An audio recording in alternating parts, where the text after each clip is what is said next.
একটা সময়ে ৮ টাকা রিক্সা ভাড়া দেওয়ার সামর্থ্য ছিল না। সেখান থেকে অল্প সময়ের ব্যবধানে হয়ে ওঠেন দেশের অন্যতম শীর্ষ ধনী। বলছি আব্দুল কাদের আজাদের কথা। বেশিরভাগ মানুষ তাকে একে আজাদ হিসেবে চিনে থাকেন। তিনি দেশের শীর্ষস্থানীয় ব্যবসা প্রতিষ্ঠান হামিম গ্রুপের ব্যবস্থাপনা পরিচালক এবং এফবিসিসিআই এর সাবেক সভাপতি।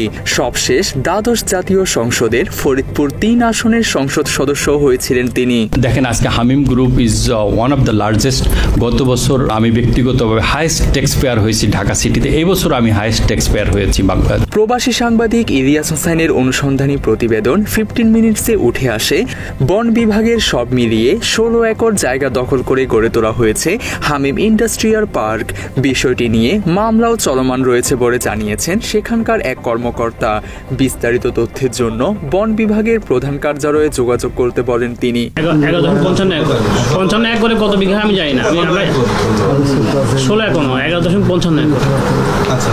আরএস রেকর্ড বলে সিএস বলে ধরলে পারে 16 একরই হবে, আরএস বলে ধরি আমরা। এছাড়া ফরিদপুরের অনাথের মোড় এলাকায় পল্লী কবি জসিমউদ্দিনের পৈতৃক সম্পত্তি নিয়ে তীব্র বিরোধ দেখা দিয়েছে।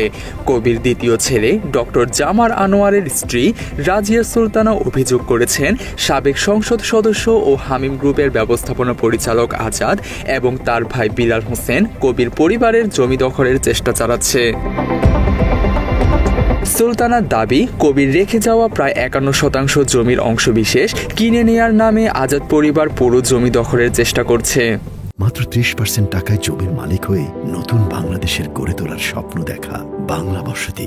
এই জমিতে কবির ছেলে জামার প্রতিষ্ঠা করতে চেয়েছিলেন কবি জসিমউদ্দিন শিক্ষানিকেতন ও একটি দাতব্য হাসপাতাল। তবে দখল নৈরাজ্যের কারণে সেই স্বপ্ন থেমে গেছে। একা যাত্রা ওরা ভূমিদস্যু লোক যেখানে যায় রাত্রের মধ্যে ঘর উঠাই ফেলে, 50-100 জন লোক নিয়ে জমি দখল করে। জামালের মৃত্যুর পর সম্পত্তি দখলে নতুন করে সক্রিয় হয়েছে একটি প্রভাবশালী মহল, এমন অভিযোগ করেছেন কবির পুত্রবধূ। তিনি দাবি করেন ওয়ারিশি জটিলতার সুযোগ নিয়ে তাদের জমি হাতিয়ে নিচ্ছে আজাদ পরিবার। রাজিয়া বলেন, স্বামীর মৃত্যুর পর 2 সন্তানের নিরাপত্তা নিয়েও রয়েছেন আতঙ্কে। কারণ আজাদের ভাই বিলাল শতাধিক লোক নিয়ে বাড়ির নির্মাণ কাজ বন্ধ করে প্রবেশপথে প্রাচীর তুলে দিয়েছেন। খোঁজ নিয়ে জানা গেছে কবিপুত্রের মৃত্যুর পর তার প্রথম পক্ষের ছেলে জার্মান প্রবাসী এন্ড্রে আনোয়ারকে ব্যবহার করে দখলদার চক্র আরও সম্পত্তি দখল করে নিয়েছে। রাজিয়া দাবি করেছেন অসুস্থ এন্ড্রে পরিস্থিতি বুঝতে না পেরে নিজের অংশ বিক্রি করে দেন আজাদ পরিবারের লোকদের কাছে। এই ঘটনায় রাজিয়া থানায় একাধিক অভিযোগও দায়ের করেছেন। আদালতের নির্দেশে সম্পত্তির মালিকানা নিয়ে ডক্টর জামালের পক্ষে রায়ও হয়েছে। তবে সেই রায়ের পরও দখল চেষ্টা অব্যাহত রয়েছে। গত বছরের 20 জুন পল্লীকবি জসিমউদ্দিন শিক্ষানিকেতনের জমি দখলের প্রতিবাদে কবি পরিবার ও এলাকাবাসী মানববন্ধন করেছে। তারা অভিযোগ করেছে একে আজাদ কবির পরিবারকে জমি বিক্রি করে এলাকা ছাড়ার হুমকিও দিচ্ছেন। এই বিষয়ে ব্যবস্থা নিতে জেলা প্রশাসকের কাছে লিখিত অভিযোগও করেছেন রাজিয়া। গিরগিটির রাজনৈতিক হিসেবে একাধিক অভিযোগ রয়েছে আজাদের বিরুদ্ধে। নিজেকে অনেক সময় স্বতন্ত্র দাবি করলেও আওয়ামী লীগ ও শেখ হাসিনার সাথে তার রয়েছে গভীর সম্পর্ক।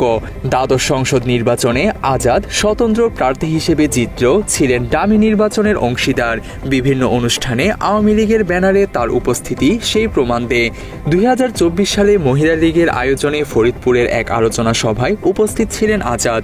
স্বতন্ত্র ব্যক্তি হলেও পোস্টারে তার ছবির আরেক পাশেই রয়েছে হাসিনা ও শেখ মুজিবের ছবি।